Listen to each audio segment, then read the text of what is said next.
निकी, उस बोतल से मत खेलो, अभी टूट जाएगी। अरे भैया, आप भी ना कितना डरते हो। कुछ नहीं होता। ये देखो मैं क्या करती हूँ। देखो भैया, मैं इस बोतल को कैसे घुमा सकती हूँ। क्या आप ऐसे घुमा सकते हो? निकी, उस बोतल के साथ ऐसे मत खेलो, अभी टूट जाएगी। इससे पहले कि पापा आए और तुम्हें ये करते हुए देख लें, चुपचाप से वो बोतल अपनी जगह पर रख दो। भैया, आप भी कितने डरपोक हो ना। ऐसा कुछ नहीं होगा। मैंने तुमसे कहा था उस बोतल से ऐसे मत खेलो, टूट जाएगी। टूट गई ना, अब पापा की डांट सुनना। भैया, ये बोतल तो अब टूट गई। अब पापा मुझे बहुत डांटेंगे। अच्छा, तो परेशान मत हो, कुछ नहीं होता, कुछ नहीं कहेंगे पापा। बच्चों, ये आवाज कैसी थी? वो कुछ नहीं पापा, मुझसे कांच की बोतल टूट गई। पक्का तुमसे ही टूटी है? निकी, कहीं तुमने तो ये बोतल नहीं तोड़ी? नहीं पापा, मैंने ये बोतल नहीं तोड़ी है। भाई से टूटी है। राहुल, तुम पक्का सच कह रहे हो ना? तुम हमेशा इसे बचाते हो और इसकी गलतियों पर पर्दा डालते हो। ये अच्छी बात नहीं है। इसे अपनी गलती स्वीकार करना आना चाहिए। मैं मानता हूँ तुम इसके बड़े भाई हो, पर ऐसे ही तुम अगर इसकी गलतियों पर पर्दा डालते रहोगे तो ये अपनी गलती का एहसास करना कभी नहीं सीखेगी। नहीं पापा, सच में ये बोतल मुझसे टूटी है। मैं भला इसकी गलतियों पर पर्दा क्यों डालूंगा? अच्छा ठीक है, अभी तुम दोनों यहाँ से जाओ, वरना तुम दोनों को कांच लग जाएगा। मैं अभी मेड को बुलाकर ये साफ करवाता हूँ। क्या हुआ जी, आप कुछ परेशान लग रहे हो? हाँ राधा, मैं निकी के लिए परेशान हूँ। निकी के लिए? वो क्यों?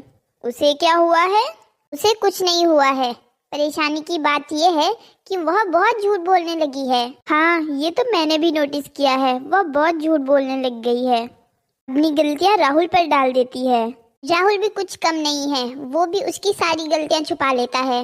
वो बेचारा क्या करे, वो तो अपने बड़े भाई होने का फर्ज निभा रहा है, हमेशा उसे बचाता है। आप परेशान मत होइए, अभी छोटी है ना, तो उसे ये बातें समझ नहीं आएगी। जब बड़ी हो जाएगी तो अपने आप ही समझदार हो जाएगी। नहीं, हमें उसे सिखाना चाहिए कि झूठ बोलना कितनी गलत बात है। अरे, आप ज्यादा सोच रहे हो, वो खुद ब खुद समझ जाएगी। हाँ, शायद मैं ज्यादा सोच रहा हूँ। चलो देखते हैं। राधा, मैं कुछ काम से मार्केट जा रहा हूँ, थोड़ी देर में आ जाऊंगा। ये सुनिए, जब आप मार्केट जा ही रहे हैं तो मुझे भी साथ लेके जाइए, मुझे भी कुछ घर का सामान खरीदना है। अच्छा ठीक है, चलो जल्दी करो। बच्चों, हम थोड़ी देर में वापस आते हैं, तब तक अनाड़ी मत करना। राहुल, तुम अपनी बहन का ख्याल रखना। ठीक है पापा, मैं ख्याल रखूंगा। ये तो ख्याल रख लेगा, पर निकी, तुम जरा कम शैतानियां करना।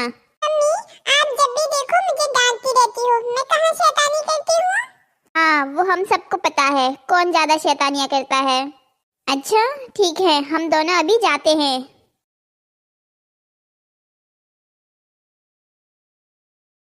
भैया, मम्मी पापा तो चले गए, क्यों ना हम स्कूटी चलाएं?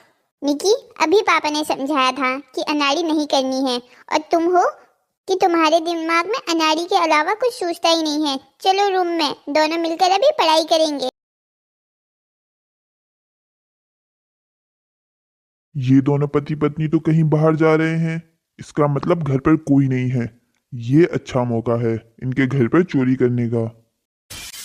भैया, ये आवाज कैसी है? ये तो कुछ टूटने की आवाज है, पर घर में तेरे और मेरे अलावा तो कोई नहीं है, तो ये चीज कैसे टूटी? भैया, कहीं हमारे घर पर चोर तो नहीं आ गए हैं ना? चल ड्राइंग रूम में जाकर देखते हैं। यार, ये तो चोर है। ये हमें भी चुरा कर लेके जाएगा। अब हम क्या करें? अभी घर पर तो मम्मी पापा भी नहीं है। भैया, अब चिंता मत करो, मेरे होते हुए ये चोर हमारे घर से कुछ भी नहीं चुरा पाएगा। वो कैसे? हम दोनों इतने छोटे हैं, हम दोनों कर क्या सकते हैं इसका? अभी देखो मैं क्या करती हूँ। भैया, आपने मुझ पे हाथ उठाया ना, अभी रुको, मैं जाकर मम्मी को बुला के आती हूँ। अरे, ये कैसी आवाज है? और ये मम्मी कहाँ से आ गई? बच्चों, तुम ज्यादा चालाक बनने की कोशिश मत करो। मुझे अच्छे से पता है तुम्हारे मम्मी पापा घर नहीं है। मैंने उन्हें खुद देखा था अपनी आंखों से घर से बाहर जाते हुए। अंकल, पर आपने उन्हें घर में आते हुए तो नहीं देखा ना? वो घर में ही है, ऊपर वाले फ्लोर पे हैं। हाँ अंकल, अंकल, इससे पहले कि वो आ जाए और आपको पुलिस में दे दें, आप चुपचाप से निकल लो। अच्छा ये बताओ, तुम मेरी मदद क्यों कर रहे हो? मैं तो एक चोर हूँ। अंकल हम आपकी मजबूरी समझते हैं। कोई भी व्यक्ति ऐसे ही चोर नहीं बनता, उसकी भी कुछ ना कुछ मजबूरी होती है। अरे वाह, इतनी सी छोटी सी उम्र में तुम इतनी समझदार हो। अंकल पापा हमेशा कहते हैं क्या कहते हैं तुम्हारे पापा? कोई भी व्यक्ति बुरा नहीं होता, उसकी परिस्थितियाँ उसे बुरा बनने पर मजबूर कर देती है। अंकल, हम आपकी मजबूरी समझते हैं, पर चोरी करना भी कोई अच्छी बात नहीं होती। आप इतने हड्डे कट्टे तो हो, कुछ अच्छा काम करो, मेहनत करो, जिससे आप पैसे कमा सको। लगता है मम्मी पापा आ गए। पर अभी तो तुमने कहा था कि तुम्हारे मम्मी पापा घर पर ही हैं।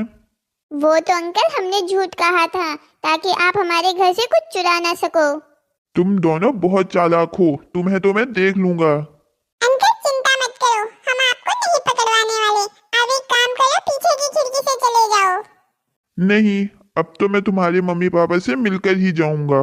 जो ये कौन है? वो पापा ही हमारे दोस्त अंकल हैं। दोस्त अंकल? नहीं भाई साहब, मैं एक चोर हूँ। क्या? चोर? और वो भी हमारे घर में? हाँ पापा, ये अंकल सही कह रहे हैं, ये एक चोर हैं। तुम दोनों फिर से कोई मस्ती तो नहीं कर रहे हो ना?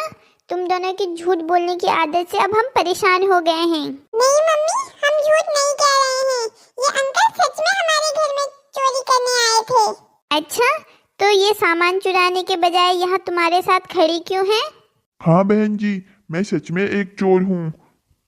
अच्छा, आप अगर चोर हैं तो मैं देश का प्रधानमंत्री हूँ। पापा, आपको हमारी बात मजाक लग रही है, पर ये अंकल सच में हमारे घर में चोरी करने आए थे। पर निकी की बातें सुनकर और उसकी समझदारी देखकर अंकल ने अपना मन बदल लिया। हाँ भाई साहब, आपकी लड़की बहुत समझदार है। इतनी सी है पर लेकिन बातें बहुत बड़ी बड़ी करती है। उसने मुझे आज बता दिया कि चोर भी अच्छे इंसान हो सकते हैं।